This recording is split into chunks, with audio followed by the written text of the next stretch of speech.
Hey y'all, here for the second part of Love and Hip Hop Atlanta Exposed and Unfiltered. Catching up, like I said, so let's get into it. So we first get to Tammy, and Tammy reveals that she the status of her relationship with Waka Flocka. She says that she needed space and that he has a lot of growing to do.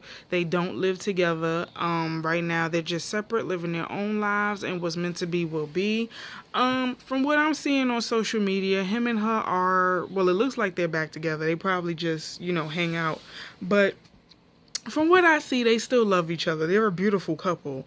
So I hope that they work it out. But I mean, I get it. Sometimes you need to take a break from people because y'all get so lost in each other that y'all forget that y'all are individuals at the end of the day. So, I mean, nothing wrong with taking a little break. They're just separated. They're not divorced. So, it is what it is. And at any point in that separation, you could decide to get back with your spouse. It is nothing wrong with that. Sometimes people just need a break.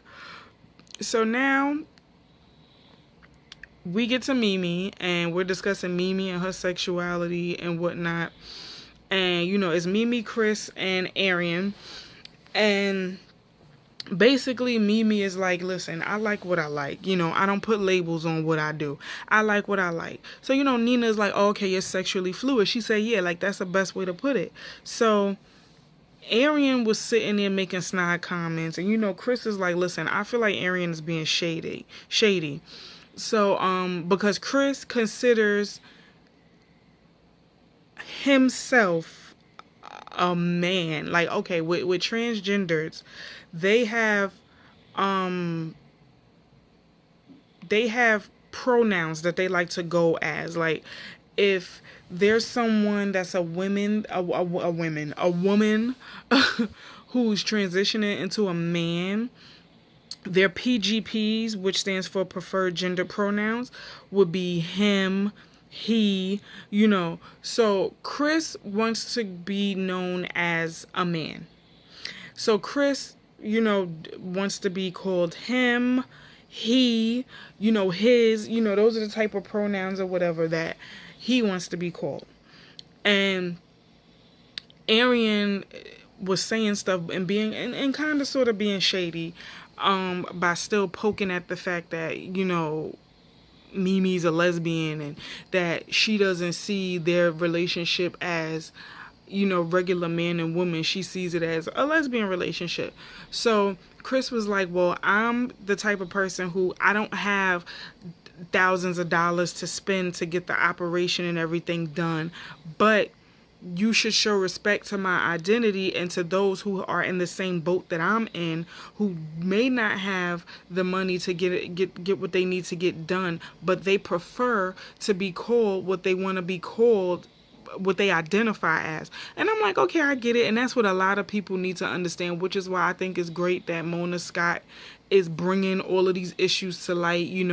The fact with last season on Love and Hip Hop Hollywood, there's gay rappers in the industry that are afraid to come out, and then you have people transgender, like LGBT is like a big topic of discussion on like everything now, because people are so afraid to talk about it.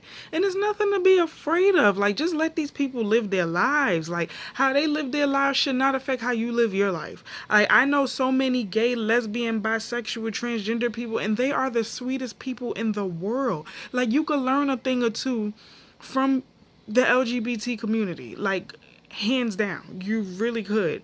I have a sibling right now that's transitioning, and it's hard to remember the pronouns, but as long as I work at it, it's not a problem. It's nothing. So yeah, just like it's just at the end of the day, it's all about respect. And Arian was being shady, so I understood why Chris felt the way that he felt. So it was revealed that Chris made a record about Mimi, and Arian said something slick out of her mouth. So Chris was like, you know what? First of all, this whole entire caption, or it wasn't even a saying, it was just what Chris said. Anyway, I got like endless retweets on it because I tweeted it because I said, yo, I died laughing when Chris said this. Chris was like, if you spent more time on taking care of your hair than you did about on other people's relationship, you wouldn't have to wear an effing wig. Get some edges, bitch.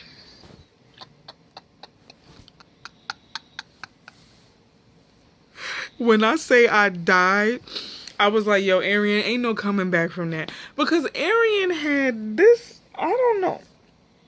It's like when it comes to these reunions and like it feels like to me people be trying to go all out for these reunions and they outfits end up looking so stupid. Like a lot of them be coming there dressed in like prom dresses. They come in there like it's so annoying. Like for example, Erica Mena on one of the seasons, I think it was season 3 of Love and Hip Hop, she changed her outfit like 3 times and nobody cared.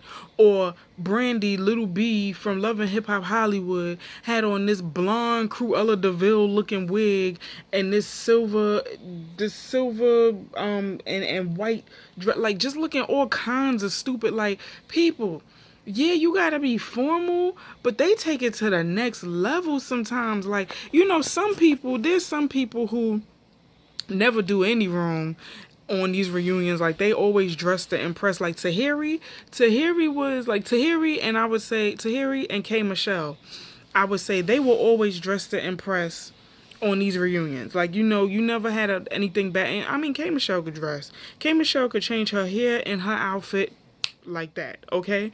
And it looks good, short or long, it looks good on her. So but Arian, somebody had put up a side-by-side picture of her and Mystique from X-Men, and that's exactly who she looked like, because that wig she had was terrible. Arian's hair this whole season of Love and Hip Hop Atlanta was terrible, okay? Like, she had this little shirt, it looked like she was confused. Like, she had this, like, you know, this side was down, but this side was like Shirley Temple and poofy, and then, I think she had the same, like, and then she would have like the same hairstyle in her scenes. Like, I think the only time she really looked nice with the hair is when she had the hat on and she was meeting up with D. Smith in the studio. That was like the only time her hair looked good. Other than that, Arian's hair was terrible this season. Oh, I'm sorry, terrible. You gotta put an accent on that E. That's how bad her hair was. Fashion, no. No, no, no, no, no, no, no. Hell no to the no, no, no, no. So, Chris basically said that she got on the show because she loved Mimi, not for exposure, because she didn't care to be on Love and Hip Hop for exposure or for any type of, you know, hype or anything. She got on because she loved Mimi. So, Arian, you know, was sitting there talking the whole time. Chris was not going to talk anymore unless Arian was quiet. So, you know, that was what it was. So now we, you know, left off last time where we found out Jocelyn is pregnant, maybe pregnant. So she takes a pregnancy test. They're waiting for the results to come. Bam, she's pregnant. The test is positive. Next thing is the Stevie no. Stevie has no clue. So we get to Carly. They were asking Carly questions about Young Jock, and Carly said that Young Jock called her once. He's been calling her. He poured his heart out and apologized to her. And I'm like, Carly, we all know for a fact if Young Jock is pouring his heart out to you, then y'all may be together for a storyline next season, because Carly's love life is just as messy as her life period. Like, she just messy all the way around. Like, Carly has no storyline, so it's like she does anything to keep a storyline. So now we get to Tommy.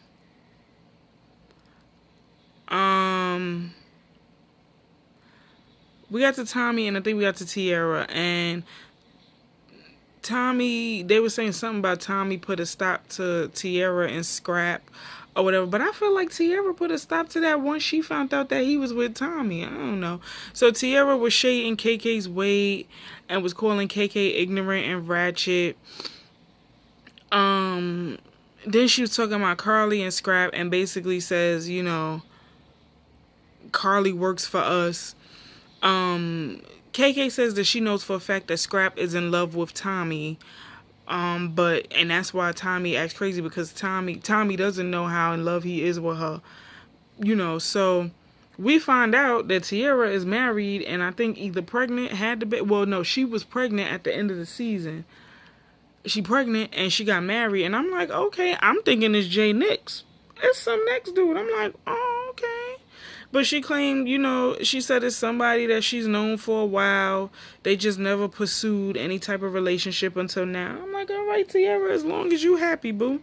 As long as you happy. So, you know, it's a new man and a new relationship. Naturally, KK shades are talking about she got 5-6 kids by 6 different baby daddies.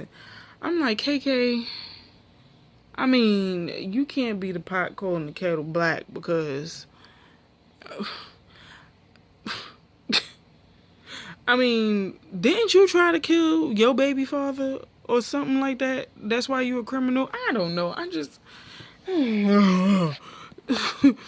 so now we get to Stevie. I think he found out about Jocelyn being pregnant, so he's unsure of the pregnancy, has a lot of questions, and he decides to talk to Jocelyn. So now we get back to the King family. KK feels like Scrap's sentence is petty, it's too harsh, or whatever, because, you know, it was marijuana trafficking. So, I mean, I guess they make a bigger deal about it because it's, you know, how much weight it was or whatever. So, you know, KK says she feels like it's petty and that his sentence was too harsh. They asked Lil Scrappy. Lil Scrappy said he can relate because he went to jail for something similar. KK reveals that KK reveals that her and Tierra fell out because of some girl approaching KK about info on King, saying, you know, I don't want you to hurt anymore. My son is King's father and Scrap is not his father. So now they questioning if King is Scrap's son. And I'm like, well, that little boy looks like Scrap, but I mean, it is what it is, or whatever. I don't know. So they're talking about KK's record, and she has no jail or no probation. There is no record or whatever. I guess everything was expunged. I don't know. I don't really care either. So anyway, Mama D, they were asking her about the infamous scene where she pulled out the hay, and she said, you know, her secret was she got that from a doggy park. It was premeditated. You know, Ernest and everybody saying that she's an alcoholic or whatever, and she's like, it's not all about alcohol. I really have issues. So they were talking about the sex scene with Ernest and Mama D, and Scrappy was like, listen, I have not watched that sex scene. I can't deal. I refuse, you know, whatever. So, Mama D reveals that, you know, Ernest had an aneurysm in his aorta.